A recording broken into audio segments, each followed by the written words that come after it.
يسبح له ما في السماوات والأرض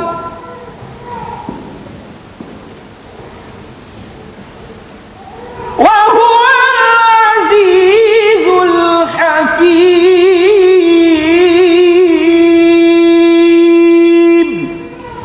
صدق الله العظيم. ما شاء الله ما شاء الله ما شاء الله ما شاء الله.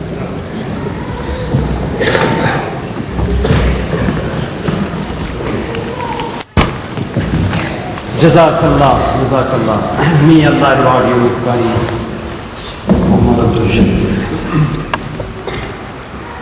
According to, as you know, Mohamed Madu Victor, that inimitable symphony, the very sounds of which move men to tears and ecstasy. Jazakallah. Ladies and gentlemen, this citation of Quran will be followed by the main topic, challenge of Islam. And you've been waiting anxiously for Brother Ahmed. So I will hand over to his mic to Brother Ahmed to read this speech to you. Brother Ahmed, topic, challenge of Islam.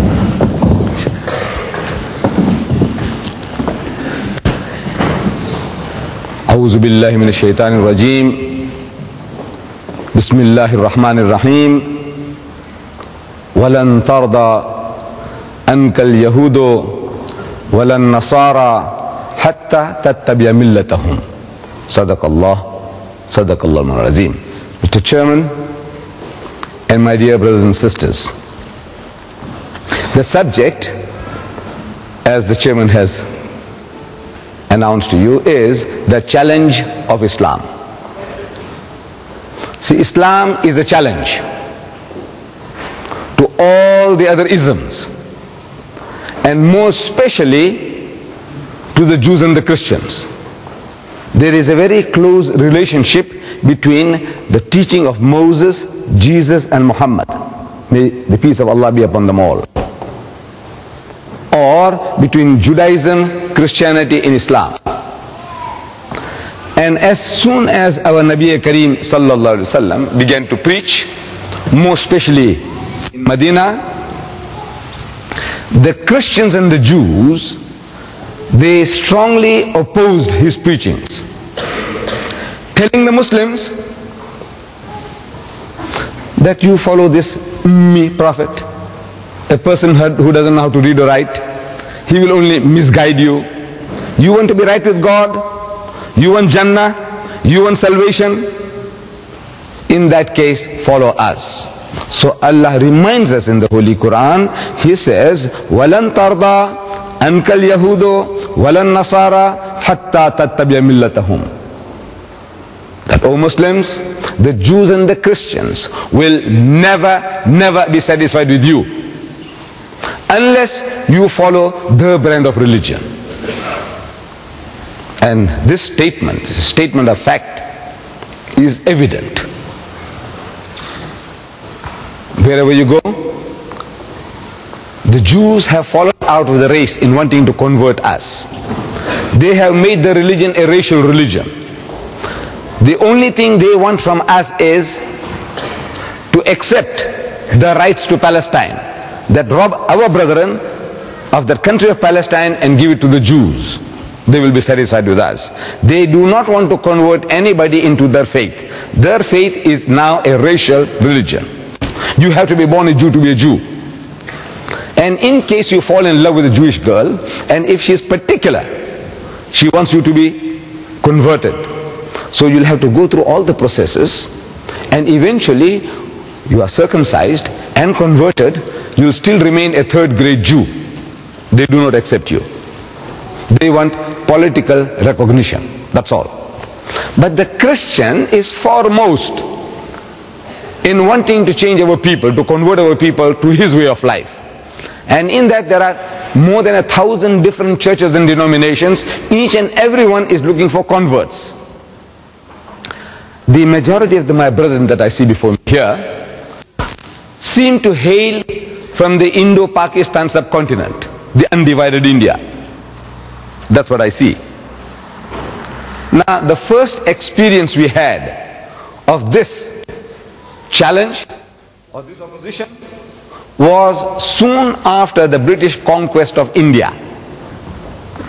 When the British conquered India, they realized that at any time anybody will give them trouble, it will be the Muslims.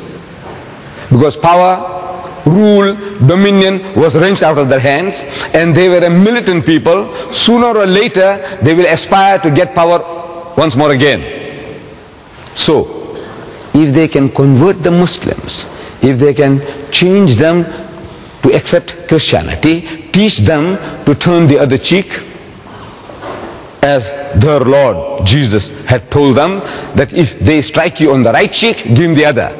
Teach the Indian people, the Indian Muslims, to turn the other cheek, then you can rule India for 1,000 years.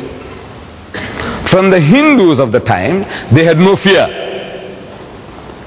because they were as docile, sheepish as the cows that they were worshipping. No fear from them. It was the Muslim who was a danger. So they went out on their mission into India of wanting to convert our people, the Muslims of India.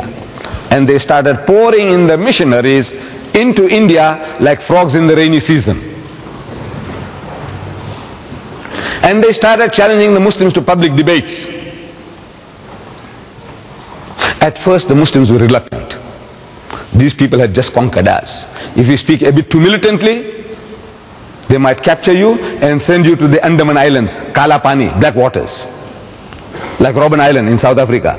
Talk too much, Robben Island. Talk too much, Andaman Islands. You want to go there? No. So mom is the word, keep quiet. But now the missionaries, they started mastering our language. They learned Urdu, and they started challenging the Muslims to debates in Urdu. At first the alims had a good excuse that we don't know that language. Now they say, look, Maulana Sahib, they want to speak to us in our language. So the younger generation persuaded Maulana Abdul Aziz of Delhi to accept this challenge. And there was a reverend founder from Britain, an Englishman, reverend founder, who was taking a lead in this jihad against the Muslims of India. And a debate takes place in Delhi. And according to reports, I was reading in the Izharul Haq, a beautiful book which brought me to this position here. That book gave me the knowledge that brought me into confrontation with the Christians and to be able to start discussing and having dialogues with them. So in that book I'm reading that this debate takes place and 100,000 people gathered. I don't know how sound was carried on those days, because there was no microphones and no loudspeakers. But perhaps people vicariously, from the distance they can see and they can hear something, and people pass it on and say, Mauli Sahib ne yu mara, and founder ne ye kaha, something like this, like that. They gave an uppercut, and everybody is satisfied. So the debate starts, with the reverend suggesting to the Maulana, said, Maulana Sahib, get started, in Urdu, get started, shuru kijiye. So the Maulana responded that, you see, you are our elder brother. Christianity preceded Islam by 600 years. As such, you are 600 years our senior. And according to our culture, you have the first preference. Secondly, you are our guest. You are our guest. No doubt an unwelcome guest, but a guest at that. And according to our culture, you have the first preference. So the reverend founder was forced to start the debate, and he started with a question.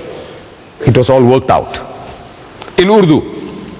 Said, Maulana Sahib, respected Maulana, where is your Prophet Muhammad now, this moment? Where is he?